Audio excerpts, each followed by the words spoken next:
নমস্কার বন্ধুরা, শ্রাবণী রান্নাঘরে আপনাদের সবাইকে স্বাগত জানিয়ে আমি আবারও একটা রান্নার ভিডিও নিয়ে আপনাদের সামনে চলে এসেছি। আজকের আমি আপনাদের আম দিয়ে একটা অসাধারণ রেসিপি বানিয়ে দেখাবো। আশা করি আপনাদের ভালো লাগবে। তার জন্য কিন্তু আমার পুরো ভিডিওটা আপনাদের দেখতে হবে। আর দেখা শুরু করার আগে একটা লাইক দেবেন, সুন্দর একটা কমেন্ট করবেন আর শেয়ার করতে ভুলবেন না। তাহলে চলুন আজকের আমি আম দিয়ে কি বানাই সেটা আপনারা একবার দেখে নিন।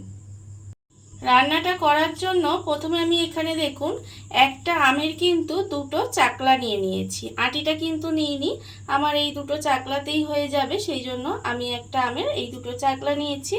আর দেখতেই পাচ্ছেন যে আমের যে খোসাটা সেটা কিন্তু ভালোভাবে ছাড়িয়ে পরিষ্কার করে ধুয়ে রেখে দিয়েছি। এইবারে দেখুন আমি এটাকে কিভাবে কাটবো সেটা দেখানোর জন্য আমি এটাকে আপনাদের দেখাচ্ছি। দেখুন এইভাবে ছুরি দিয়ে কিন্তু এটাকে লম্বা লম্বা করে কেটে নিতে হবে। দেখুন এইভাবে লম্বা লম্বা করে প্রথমে আমি ছুরি দিয়ে কেটে নেব আমগুলোকে। আপনারা দেখতেই পাচ্ছেন এইভাবে কিন্তু আমগুলো প্রথমে আমি এইভাবে কেটে নিচ্ছি। দেখুন ঠিক এইভাবে আমগুলো কিন্তু কেটে নিতে হবে। আর এটা কিন্তু পাকা মিষ্টি আম, এইভাবে আমি কেটে নেব। পুরো দুটো চাকলাই কিন্তু একইভাবে কেটে নিতে হবে। আর প্রতিদিনের মতো আপনাদের আমি একটা কথাই বলবো যে প্লিজ আমার ভিডিওটা আপনারা টেনে টেনে দেখবেন না, পুরো ভিডিওটা দেখুন। আশা করি আপনাদের এই রান্নাটা ভালো লাগবে। দেখুন আমি কিন্তু আমটাকে একটা চাকলা এইভাবে কেটে নিয়েছি, আবারও কিন্তু এটা একইভাবে কেটে নিয়ে তারপরে আপনাদের সামনে ফিরে আসছি। আমগুলো দেখুন আমি কিন্তু এখানে এইভাবে একটু লম্বা লম্বা করে কেটে নিয়েছি। আর অন্যদিকে দেখুন এবার কিন্তু একটা বড় বাটি নিয়ে নেব। বাটির মধ্যে প্রথমে নিয়ে নেব দেখুন এখানে বেসন।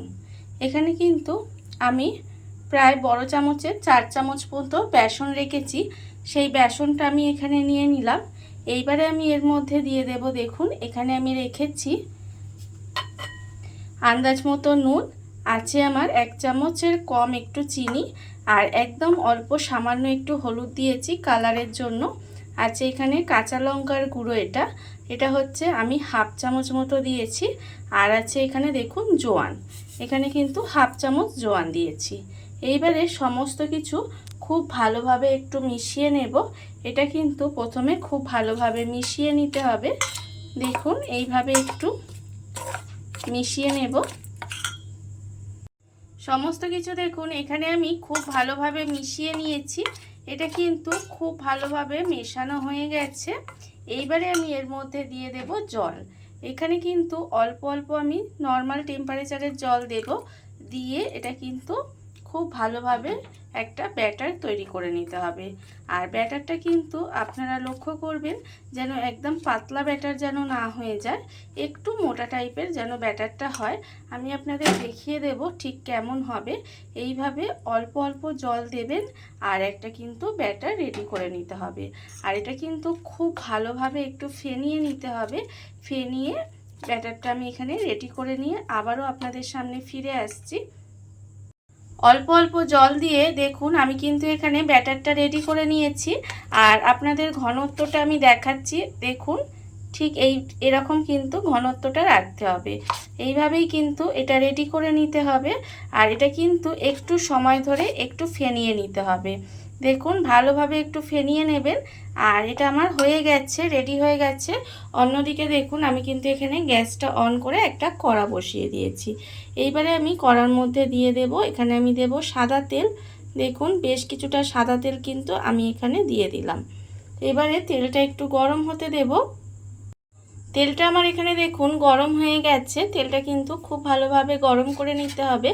এইবারে একটা চামচের সাহায্যে আমি কিন্তু এখানে 1 চামচ গরম তেল দেব। যে ব্যাটারটা আমি এখানে রেডি করে রেখেছিলাম তার মধ্যে কিন্তু 1 চামচ আমি গরম তেল দিয়ে দিলাম। দিয়ে আবারও কিন্তু এই চামচ দিয়ে খুব ভালোভাবে মিশিয়ে নেব, তার কারণ তেলটা খুব গরম।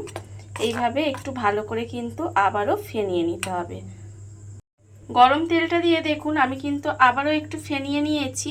এইবারে যে আমগুলো আমি এখানে সরু সরু করে কেটে রেখেছিলাম, দেখুন সেই আমের কিন্তু এইভাবে একটা নিয়ে নেব, নিয়ে খুব ভালোভাবে ব্যাটারটা কিন্তু এইভাবে লাগিয়ে দিতে হবে। খুব ভালোভাবে ব্যাটারটা কিন্তু আমের মধ্যে আমি এইভাবে লাগিয়ে দেব। দেখুন এপিট ওপিট করে খুব সুন্দর করে ব্যাটারটা লাগিয়ে দিয়েছি। এইবারে এইভাবে যে এক্সট্রা ব্যাটারটা আছে সেটা কিন্তু ঝাড়িয়ে নিতে হবে। ঝাড়িয়ে নিয়ে এইভাবে দেখুন গরম তেলের মধ্যে দিয়ে দিতে হবে। আর এই সময় কিন্তু গ্যাসটা একটু লোতে দিয়ে রাখতে হবে। দিয়ে আমি আবারও একটা আপনাদের দেখাচ্ছি, দেখুন ঠিক এইভাবে কিন্তু ভালোভাবে ব্যাটারটা লাগিয়ে নিতে হবে, যাতে আমের মধ্যে খুব সুন্দরভাবে ব্যাটারটা লাগানো হয়ে যায়। দেখুন লাগিয়ে নিয়ে এইভাবে আমি ঝাড়িয়ে নেব এক্সট্রা ব্যাটারটা। ঝাড়িয়ে নিয়ে কিন্তু আমি একইভাবে এইভাবে দিয়ে দেব। দিয়ে উল্টে পাল্টে কিন্তু লাল করে আমাকে এগুলো ভেজে নিতে হবে। দেখুন আমি কিন্তু উল্টে পাল্টে এইভাবে গ্যাসটা লোতে দিয়ে লাল করে ভেজে নেব। আর আপনারা তো পাকা আম দিয়ে অনেক রকম রেসিপি খেয়েছেন, একবার এইভাবে পাকা আমের রেসিপিটা বানিয়ে দেখবেন। আশা করি আপনাদের কিন্তু ভালোই লাগবে, বাচ্চা থেকে বড় সবাই কিন্তু খুশি হয়ে যাবে। দেখুন আমি এইভাবে গ্যাসটা লোতে দিয়ে একটু উল্টে পাল্টে লাল লাল করে প্রথমে ভেজে নেব। দেখুন গ্যাসটা লোতে দিয়ে এইভাবে উল্টে পাল্টে কিন্তু আমি এগুলো লাল করে ভেজে নিয়েছি। ভাজা আমার হয়ে গেছে, আপনারা দেখতেই পাচ্ছেন। এইবারে এগুলোকে আমি তুলে নেব। এইভাবে কিন্তু ভালোভাবে তেলটা ঝারিয়ে তুলে নিতে হবে। দেখুন আমি কিন্তু এইভাবে তুলে আমি রেখে দিচ্ছি। আর আবারও কিন্তু এই আমের পিসগুলো ব্যাটারের মধ্যে দিয়ে ঠিক একইভাবে কিন্তু এইগুলো পুরোটা ভেজে নিতে হবে।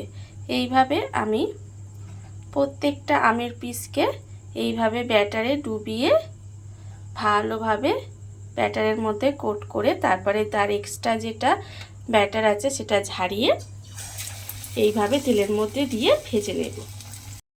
দেখুন বন্ধুরা, বাড়িতে থাকা কত অল্প উপকরণে কত অল্প সময় কত সুন্দর একটা আমের রেসিপি তৈরি হয়ে গেছে, আপনারা দেখতেই পেলেন।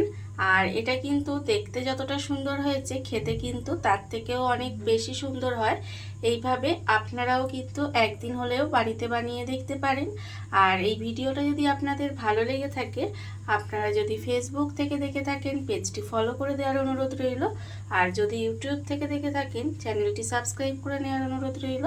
তাহলে চলুন ভিডিওটা আমি এখানেই শেষ করছি। আপনারা সবাই ভালো থাকবেন, সুস্থ থাকবেন। আবারও হাজির হব নতুন কোনো রান্না নিয়ে।